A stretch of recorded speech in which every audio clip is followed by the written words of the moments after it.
Welcome back दोस्तों। आज के इस वीडियो में हम लोग बात करने वाले हैं लैक्टेशन यानी कि दुग्ध के निर्माण की प्रक्रिया के बारे में। दोस्तों, जैसे कि हम लोग जानते हैं कि लैक्टेशन स्तन ग्रंथियों से दूध का स्राव और उस समय की अवधि का वर्णन करता है जब एक माँ अपने बच्चों को खिलाने के लिए स्तनपान कराती है। सभी जानवरों, मनुष्य रहित, में दूध पिलाने की प्रक्रिया को नर्सिंग कहा जाता है और मनुष्यों में इसे स्तनपान भी कहते हैं। नवजात शिशु अक्सर अपने स्वयं के स्तन ऊतक से कुछ दुग्ध का उत्पादन करते हैं, जिसे बोलचाल की भाषा में डायन का दूध भी कहा जाता है। अधिकांश प्रजातियों में स्तनपान एक संकेत है कि महिला अपने जीवन में किसी समय गर्भवती रही है, हालांकि यह गर्भावस्था के बिना भी हो सकता है। अगर देखा जाए तो गैलेक्टोपोएजिस दुग्ध उत्पादन का रख रखाव है। गैलेक्टोपोएजिस दुग्ध उत्पादन का रख रखाव होता है। इस अवस्था में प्रोलैक्टिन, जो कि एक हार्मोन है, की आवश्यकता होती है। और चूसने का जवाब अगर देखा जाए तो इसमें दूध लेट डाउन रिफ्लेक्स के लिए ऑक्सीटोसिन की ज़रूरत पड़ता है। तो प्रोलैक्टिन और ऑक्सीटोसिन दो ऐसे हार्मोन्स हैं जो लैक्टेशन यानी कि दुग्ध के निर्माण के लिए ज़रूरी होता है। अगर बात किया जाए लैक्टेशन क्या होता है, तो स्तनपान एक महिला की स्तन ग्रंथियों से बच्चों के जन्म के बाद दूध का स्राव की प्रक्रिया होती है। स्तनपान बच्चों के जन्म के तुरंत बाद माँ के स्तन ग्रंथि से दुग्ध के स्राव की प्रक्रिया है। इस प्रकार उत्पादित दूध बच्चों को पोषण और रोग प्रतिरोधक क्षमता प्रदान करता है। इसीलिए बोला जाता है कि जन्म के बाद माँ का जो दूध होता है वो एक प्रकार से बच्चों के लिए अमृत होता है। गैलेक्टोपोएजिस वह चरण है जो दूध उत्पादन को बनाए रखता है और इसके लिए प्रोलैक्टिन और ऑक्सीटोसिन की आवश्यकता होती है। अगर बात किया जाए स्तनपान की तैयारी, तो गर्भ अवस्था के 5वें या 6ठे महीने में मादा दूध देने के लिए तैयार हो जाती है। गर्भावस्था के बाद के चरणों के दौरान महिला लैक्टोजेनेसिस के पहले चरण में प्रवेश करती है। इस स्तर पर स्तन कोलोस्ट्रम बनाते हैं। एक गाढ़ा पीला तरह का जो तरल पदार्थ होता है इसको कोलोस्ट्रम बोलेंगे, जिसे बच्चों को मिलने वाला पहला दूध भी कहा जाता है।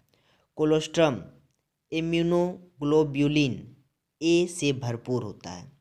कोलोस्ट्रम जो होता है इम्यूनोग्लोब्यूलिन ए से भरपूर होता है, जो नवजात शिशु की प्रतिरोधक क्षमता को बढ़ाता है। यह किसी भी रोगजनकों को बच्चों के शरीर पर आक्रमण करने से रोकता है और खाद्य एलर्जी को भी रोकता है। अगर बात किया जाए स्तनपान प्रक्रिया, तो फर्स्ट पॉइंट अगर देखा जाए तो डिम्ब ग्रंथि हार्मोन और प्लेसेंटल हार्मोन के प्रभाव के कारण गर्भ अवस्था की अवधि के दौरान स्तन वृद्धि शुरू हो जाती है और बच्चे के जन्म के बाद आकार में बड़ा हो जाता है।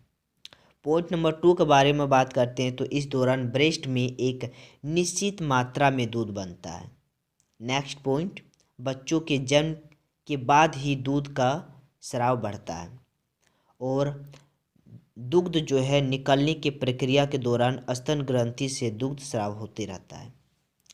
नेक्स्ट अगर बात किया जाए लैक्टेशन हार्मोन के बारे में, तो आमतौर पर लैक्टेशन प्लेसेंटल लैक्टोजेनिक प्रोजेस्टेरोन और फिर प्रोलैक्टिन और ऑक्सीटोसिन जैसे हार्मोन लैक्टेशन की प्रक्रिया में शामिल होता है।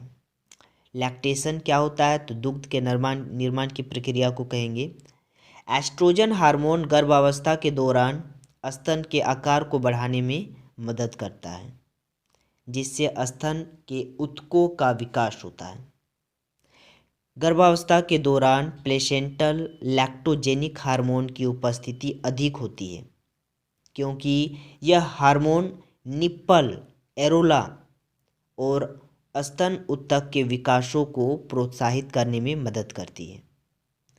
प्रोजेस्टेरोन हार्मोन दूध के उत्पादन को बढ़ाने के साथ साथ स्तन के ऊतकों के आकार को बढ़ाने में भी मदद करता है। गर्भावस्था के दौरान की अवधि के दौरान प्रोजेस्टेरोन हार्मोन का स्तर कम हो जाता है, जो दूध उत्पादन को उत्तेजित करता है। नेक्स्ट अगर देखा जाए तो प्रोलैक्टिन हार्मोन उन कोशिकाओं को अलग करने में मदद करती है जो अपने स्वयं के विशिष्ट कार्य करती है। एल्वियोली जो बच्चों के जन्म के बाद दूध के उत्पादन के लिए जिम्मेदार होते हैं, मुख्य रूप से प्रोलैक्टिन हार्मोन के कारण सक्रिय होती है एल्वियोली। वहीं पर अगर देखा जाए तो कॉर्टिसोल हार्मोन के संपर्क में आने पर प्रोलैक्टिन हार्मोन का उत्पादन होता है। एक बार जब निप्पल उत्तेजित हो जाते हैं तो ऑक्सीटोसिन हार्मोन निकलता है, जिससे एल्वियोली सिकुड़ जाती है। ये दूध को डक्ट सिस्टम में निचोड़ने में मदद करती है। पूरी प्रक्रिया को लेट डाउन कहा जाता है। लेट डाउन प्रक्रिया तभी शुरू होती है जब स्तनों की नसें उत्तेजित होती है। आगे अगर देखा जाए, दिमाग में क्वेश्चन आता है कि क्या गर्भावस्था के बिना स्तनपान हो सकता है? तो ऐसे 3 हार्मोन हैं जो स्तनपान कराने में माँ की स्तन ग्रंथि में दूध उत्पादन को उत्तेजित करने में महत्वपूर्ण भूमिका निभाते हैं। एक नंबर है कि पूरक के रूप में इन तीनों हार्मोन की दवाओं का सेवन करने से महिलाओं को बिना गर्भावस्था के स्तन ग्रंथियों से स्तन से दूध का उत्पादन करने में मदद मिलती है। तो ये एक्सटर्नल मेडिसिन है जिसके ज़रिए दूध का उत्पादन करवाया जा सकता है। कुछ अन्य प्राकृतिक प्रवृत्तियां हैं जहां गर्भावस्था के बिना भी स्तनपान होता है, इसे शामिल है जैसे कि हार्मोन का असंतुलन होना। हार्मोन का असंतुलित होने से भी स्तन से दूध का उत्पादन स्टार्ट होता है। दवा और दवाओं से होने वाले दुष्प्रभाव स्वास्थ्य विकार से भी हो सकता है। स्तन क्षेत्र में तंत्रिका जलन से भी हो सकता है और मस्तिष्क में प्रोलैक्टिन हार्मोन का अधिक उत्पादन से भी दुग्ध का स्रावन हो सकता है। नेक्स्ट है मिल्क का क्या गुण है उसके बारे में। तो दुग्ध निकालना के प्रारंभिक चरण में उत्पादित दूध परिपक्वता के बाद के दूध से भिन्न होता है। उत्पादित जब दुग्ध निकालना अच्छी तरह से स्थापित है। नेक्स्ट अगर देखा जाए तो लैक्टेशन की प्रारंभिक अवस्था में बनने वाले शुरुआती दूध को कोलोस्ट्रम के रूप से जाना जाता है। लैक्टेशन की प्रारंभिक अवस्था में बनने वाले शुरुआती दूध को कोलोस्ट्रम के रूप में जाना जाता है। बच्चों के जन्म के बाद दूध की संरचना धीरे धीरे बदलती है। बच्चे के जन्म के 4-5 दिन के भीतर कोलोस्ट्रम संकलनकालीन दूध में बदल जाता है। बच्चे के जन्म के 14 से 15 दिन के बाद स्तन ग्रंथियों में परिपक्व दूध का उत्पादन होता है। नेक्स्ट अगर देखा जाए तो बच्चों की ओर से कम मांग के साथ स्तनपान की समाप्ति धीरे धीरे बंद हो जाती है। जैसे जैसे बच्चा कम दूध पीता है वैसे वैसे दूध का सैचुरेशन भी धीरे धीरे कम होते जाता है और फिर वो बंद हो जाता है। नेक्स्ट अगर देखा जाए तो मिल्क में और गाय के मिल्क में कौन कौन से एलिमेंट होता है, कौन कौन से पोषक तत्व होता है। तो इनमें बहुत अधिक मात्रा में ऊर्जा होता है और ऊर्जा को कैलोरी से मापा जाता है। इसमें वसा होता है, लैक्टोज होता है, प्रोटीन होता है और कैल्शियम होता है। नेक्स्ट अगर देखा जाए मैग्नीशियम होता है, पोटेशियम होता है, सोडियम होता है और कुछ अमाउंट में आयरन भी होता है।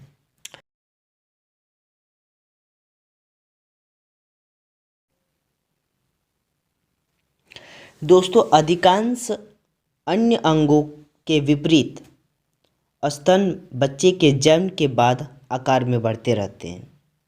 यद्यपि गर्भ अवस्था के दौरान डिंब ग्रंथि और अपरा के प्रारंभ में स्तन वृद्धि शुरू होती है। कुछ दूध बनता है। प्रचुर मात्रा में दूध का स्राव प्रसव के बाद ही होता है, चूँकि लैक्टेशन एक के बाद होता है। अगर देखा जाए तो ऐसा प्रतीत होता है कि गर्भाशय के दौरान दूध का उत्पादन वापस हो जाता है। वह तंत्र जिसके द्वारा यह निरोधात्मक प्रभाव लाया जाता है या जिसके द्वारा प्रसव के समय स्तनपान शुरू किया जाता है, लंबे समय से एक तर्क का विषय रहा है, जो एस्ट्रोजन के विरोधी कार्य के इर्द गिर्द घूमता है।